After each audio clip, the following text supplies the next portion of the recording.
السلام علیکم ورحمۃ اللہ وبرکاتہ۔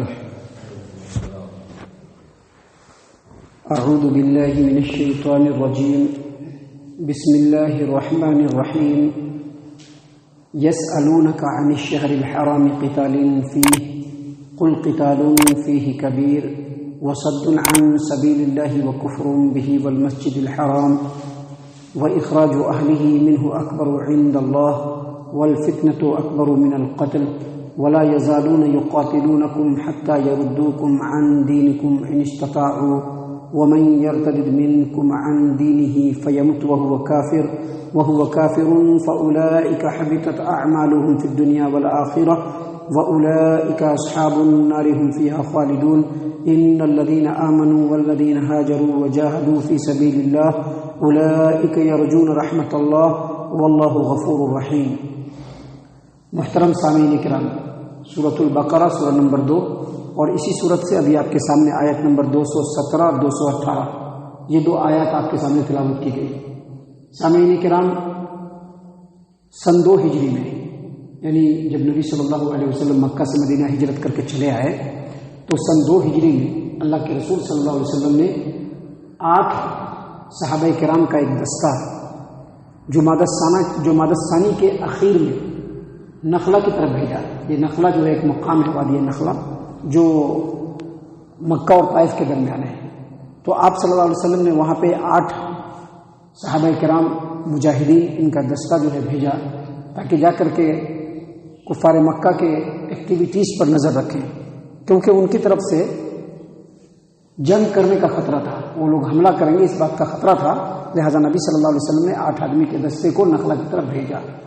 جب یہ لوگ گئے تو ان کی ملاقات کفار کے ایک تجارتی قافلے سے ہو گیا، جس پر ان لوگوں نے حملہ کر دیا، اور حملہ کرنے کے بعد ایک آدمی کو مار دیا اور باقی جو 2 آدمی بچے تھے ان کو مال کے ساتھ گرفتار کر کے مدینہ نبی صلی اللہ علیہ وسلم کی خدمت میں لے آئے۔ آپ صلی اللہ علیہ وسلم کو اس بات کا بہت افسوس ہوا، کیونکہ آپ صلی اللہ علیہ وسلم نے جنگ کرنے کے لیے نہیں بھیجا تھا، جہاد کرنے کے لیے نہیں بھیجا تھا، بلکہ صرف نگرانی کرنے کے لیے اور حالات کا پتہ لگانے کے لیے بھیجا تھا، ایکٹیویٹیز کے اوپر نظر رکھنے کے لیے کہا تھا۔ آپ صلی اللہ علیہ وسلم کو جہاں اس بات کا بہت زیادہ افسوس ہوا، وہیں جس دن ان لوگوں نے اس دستے کے اوپر حملہ کیا تھا، ان لوگوں کو غلط فہمی ہو گئی۔ غلط فہمی کیا ہو گئی کہ ان لوگوں نے سمجھا کہ آج جمادی ثانی کی 30 تاریخ ہے، جبکہ 1 رجب ہو چکا تھا۔ 1 رجب کا جو مہینہ ہے یہ حرمت والے مہینوں میں سے، دیکھیے حرمت والے مہینے 4 ہیں، ایک جو ہے ذوالقعدہ عید کے بعد والا مہینہ، ذوالحجہ بقرعید کا مہینہ، اور اس کے بعد محرم، یہ 3، اور چوتھا جو ہے وہ یہ رجب ہے جو جمادی ثانی اور شعبان کے بیچ میں آتا ہے۔ تو ان لوگوں کو کنفیوژن ہو گیا، ان لوگوں نے سمجھا کہ شاید آج جمادی ثانی کی جو ہے 30 تاریخ ہے، لیکن حقیقت میں 1 رجب ہو گیا تھا۔ اب 1 رجب کو ان لوگوں نے حملہ کیا، ایک آدمی کو قتل بھی کر دیا اور 2 آدمی کو گرفتار بھی کر لیا۔ تو اس قتل و خوریزی کی وجہ سے جو یہود تھے، کفار مکہ تھے، اور جو دوسرے دشمنان اسلام تھے، ان لوگوں نے آسمان سر کو اٹھا لیا۔ دیکھو یہ جو مسلمان ہیں اپنے آپ کو اللہ والے کہتے ہیں کہ ہم اللہ اور اس کے رسول کے بتائے ہوئے طریقے پر چلتے ہیں، اور دیکھو حرمت والے مہینے میں بھی ان لوگوں نے جھگڑا کرنے سے، جنگ کرنے سے یہ لوگ جو ہے رکے نہیں، چکے نہیں، باز نہیں آئے۔ اللہ تبارک و تعالیٰ نے اسی بات کا یہاں پر جواب دیا ہے۔ اللہ تبارک و تعالیٰ نے فرمایا یسألونک عن الشہر الحرام قتال فیہ، اے محمد صلی اللہ علیہ وسلم، لوگ آپ سے حرمت والے مہینوں میں لڑائی کرنے کے بارے میں پوچھتے ہیں کہ حرمت والے مہینوں میں لڑائی کرنا کیسا ہے۔ آپ صلی اللہ علیہ وسلم کو اللہ تبارک و تعالیٰ نے حکم دیتے ہوئے کہا، قل، آپ کہیے، قتال فیہ کبیر، حرمت والے مہینوں میں جنگ کرنا واقعی بہت بڑا گناہ ہے۔ پوچھا سوال کرنے والے نے کہ حرمت والے نے جو ہے مہینے میں مسلمانوں نے جو ہے حملہ کیا ہے، ایک آدمی کو قتل کیا ہے، تو بتائیے کہ حرمت والے مہینوں میں قتال کرنا، لڑائی کرنا، جنگ کرنا کیسا ہے؟ تو کہا، میں اللہ تبارک و تعالیٰ نے کہا، آپ ان سے کہیے کہ قتال فیہ کبیر، حرمت والے مہینوں میں جہاد کرنا، لڑائی کرنا واقعی میں بہت بڑا گناہ ہے۔ لیکن آگے اللہ تبارک و تعالیٰ نے بتلایا کہ وصد عن سبیل اللہ، ایک آدمی اللہ کے راستے پر چلنا چاہ رہا ہے، صحیح راستہ اختیار کرنا چاہ رہا ہے، کتاب و سنت پہ آنا چاہ رہا ہے، توحید کو اختیار کرنا چاہ رہا ہے، اللہ کی رضامندی والے کام کو کرنا چاہ رہا ہے، ایسے آدمی کو روکنا، وہ صد عن سبیل اللہ، اللہ کے راستے سے لوگوں کو روکنا، وہ کفر بھی، اور اللہ تبارک و تعالیٰ کی آیات کا، اللہ تبارک و تعالیٰ کا انکار کرنا۔ ایک آدمی اگر اس آیت کا انکار کرتا ہے وہ اللہ کا انکار کرنے والا ہے۔ ایک آدمی محمد عربی صلی اللہ علیہ وسلم کو نبی نہیں مانتا ہے وہ اللہ کا انکار کرنے والا ہے۔ ایک آدمی آخرت پر یقین نہیں رکھتا ہے وہ اللہ کا انکار کرنے والا ہے۔ ایک آدمی اللہ کے رسول صلی اللہ علیہ وسلم کی باتوں کے اوپر یقین نہیں رکھتا ہے وہ اللہ کا انکار کرنے والا ہے۔ اللہ تبارک و تعالیٰ نے فرمایا ٹھیک ہے حرمت والے مہینوں میں جنگ کرنا واقعی بہت بڑا گناہ ہے، لیکن لوگوں کو اللہ تبارک و تعالیٰ کے راستے سے روکنا، اللہ تبارک و تعالیٰ کا انکار کرنا اور لوگوں کو مسجد سے روکنا، مسلمانوں کو مسجد سے روکنا۔ مسجد حرام میں داخل ہونے سے لوگوں نے روک دیا کہ مسجد حرام میں آپ نہیں جا سکتے ہیں، مسلمان آپ لوگ کعبہ میں نہیں جا سکتے ہیں، تو کہا کہ مسجد سے مسلمانوں کو روکنا، مسجد سے لوگوں کو روکنا، اور جو مسجد حرام یعنی مکہ کے جو لوگ رہنے والے ہیں ان کو اتنا ستانا، اتنا تکلیف دینا، ان کی زندگی کو اتنا تنگ کر دینا کہ وہ مکہ چھوڑ کر کے مدینہ چلے جائے۔ یہ سب جو جرائم ہے نا، یہ سب جو گناہ ہیں، اس گناہ سے بڑا گناہ ہے۔ محترم سامعین کرام، مثلا یہی بات ہوتی ہے جب کتاب و سنت کے متبعین ان سے چھوٹی سی لغزش ہوتی ہے تو جو لوگ کتاب و سنت کے راستے سے ہٹ کر کے دوسرے رستوں پر ہوتے ہیں وہ ایسے ہی انگلی ڈالتے ہیں کہ دیکھو یہ لوگ اپنے آپ کو قرآن و حدیث کا اتباع کرنے والا کہتا ہے، دیکھو کیسا عمل کر دیا اس نے۔ اللہ تبارک و تعالیٰ نے کہا کہ ٹھیک ہے ان کا عمل، انہوں نے جو کام کیا وہ بہت بڑا گناہ ہے، لیکن اللہ تبارک و تعالیٰ کے راستے سے لوگوں کو روکنا، اس کے لیے مختلف پیترے کھیلنا اور اللہ تبارک و تعالیٰ کی آیات کا انکار کرنا، اور جو لوگ مکہ کے باشندے ہیں، مسلمان ہیں، ان کو اللہ کے گھر یعنی مسجد حرام سے روکنا اور ان کی زندگی کو اتنا تنگ کرنا اور اتنا ان کو ستانا، اتنی تکلیف دینا کہ وہ مکہ کو چھوڑ کر کے مدینہ چلے جائے، یہ سارے جو جرائم ہیں وہ اس جرم سے بڑا جرم ہے۔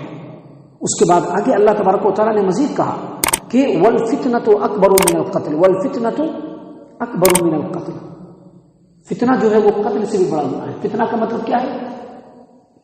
فتنہ کا مطلب اس سے پہلے بھی میں نے بتلایا تھا کہ یہاں پر فتنہ سے مراد یا مشرکین مکہ کے بارے میں جو فتنہ کا لفظ استعمال کیا گیا ہے، فتنہ کا مطلب ایسی ہر مزاحمت، ایسی ہر کوشش، ایسی ہر ایکٹیویٹی، ایسی ہر نقل و حرکت جو لوگوں کو اسلام میں داخل ہونے سے روکے، جو لوگوں کو راہ حق اختیار کرنے سے روکے، ایسی تمام کوششیں فتنہ ہے۔ اللہ تبارک و تعالیٰ نے کہا کہ فتنہ تو قتل سے بھی بڑھ کر کے گناہ ہے، اور اے کفار مشرکین تم تو یہ فتنہ ہمیشہ کرتے رہتے ہو اور کر رہے ہو، تم کو اپنی غلطی نظر نہیں آتی ہے لیکن مسلمانوں کی غلطی نظر آتی ہے کہ انہوں نے جو ہے حرمت والے مہینوں میں ایک آدمی کو قتل کر دیا۔ محترم سامعین کرام، اللہ تبارک و تعالیٰ نے آگے مسلمانوں کو مخاطب کرتے ہوئے کہا، یہاں تک ان کی بات کا جواب تھا، اب آگے مسلمانوں کو مخاطب کیا جا رہا ہے جس میں ان کا جواب موجود ہے۔ مسلمانوں کو مخاطب کرتے ہوئے اللہ نے کیا فرمایا؟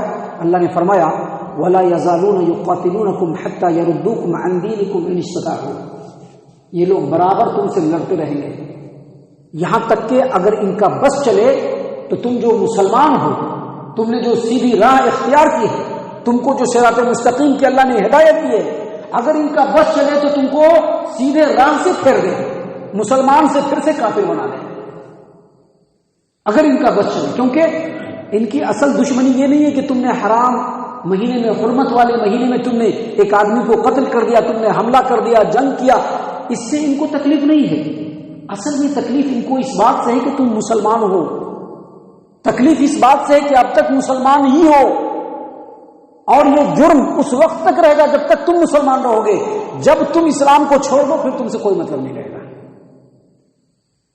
محترم سامعین کرام، آج سماجی معاشرے میں آپ دیکھیں گے ایک شرابی ہے، ایک بدکار ہے، اس سے لوگوں کو تکلیف نہیں ہوتی ہے، ایک شرابی سے لوگوں کو تکلیف نہیں ہوتی ہے، ایک بدکار سے لوگوں کو تکلیف نہیں ہوتی ہے، سود خور سے لوگوں کو تکلیف نہیں ہوتی ہے، لیکن اگر آپ صراط مستقیم کو اختیار کر لیں لوگوں کو بہت زیادہ تکلیف ہو جاتی ہے۔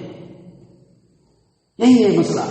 اللہ تبارک و تعالیٰ نے کہا کہ مسلمانوں تمہارا جرم یا تم سے ان کو تکلیف اس بات سے نہیں کہ تم نے حرمت والے مہینے میں جنگ شروع کر دیا اور ایک آدمی کو قتل کر دیا، اصل یہ ہے کہ تم مسلمان ہو، اب تک مسلمان ہو، اور جب تک مسلمان رہو گے تم سے ان کو تکلیف رہے گی. ہاں اگر تم اسلام کو چھوڑ دو پھر ان کو تکلیف نہیں رہے گی.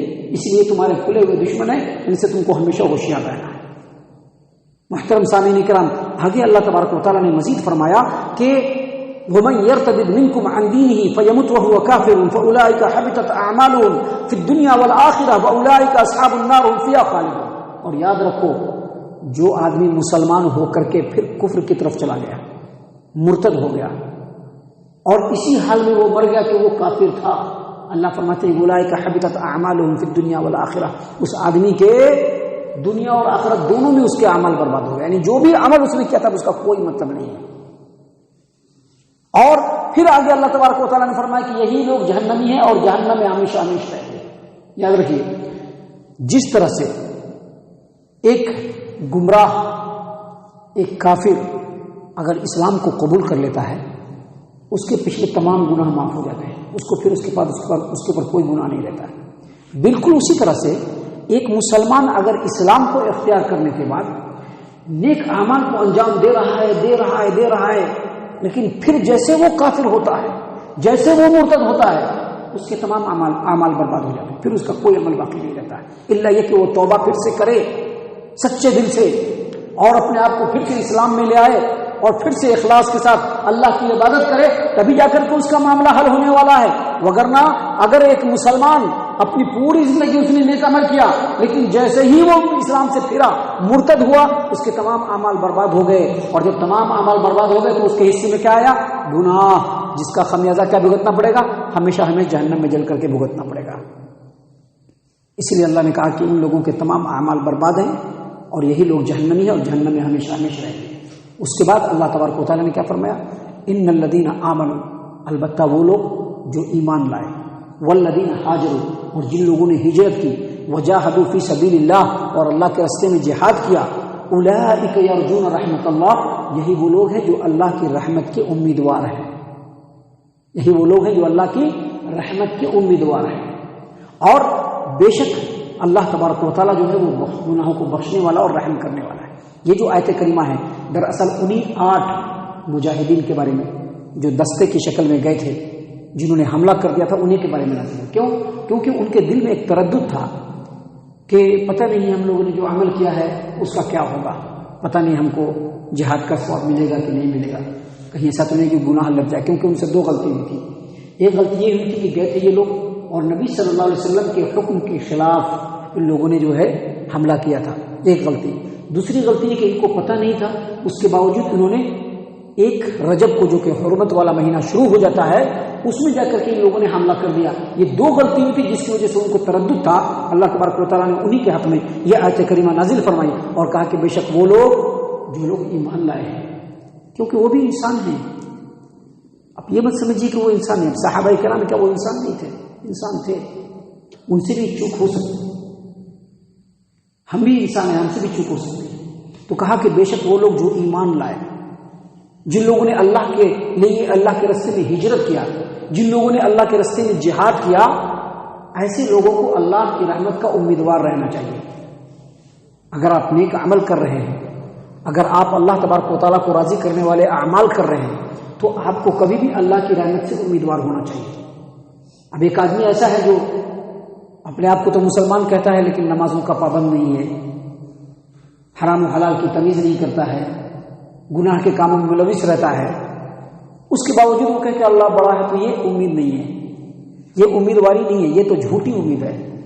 اصل میں امیدوار کون ہوتا ہے؟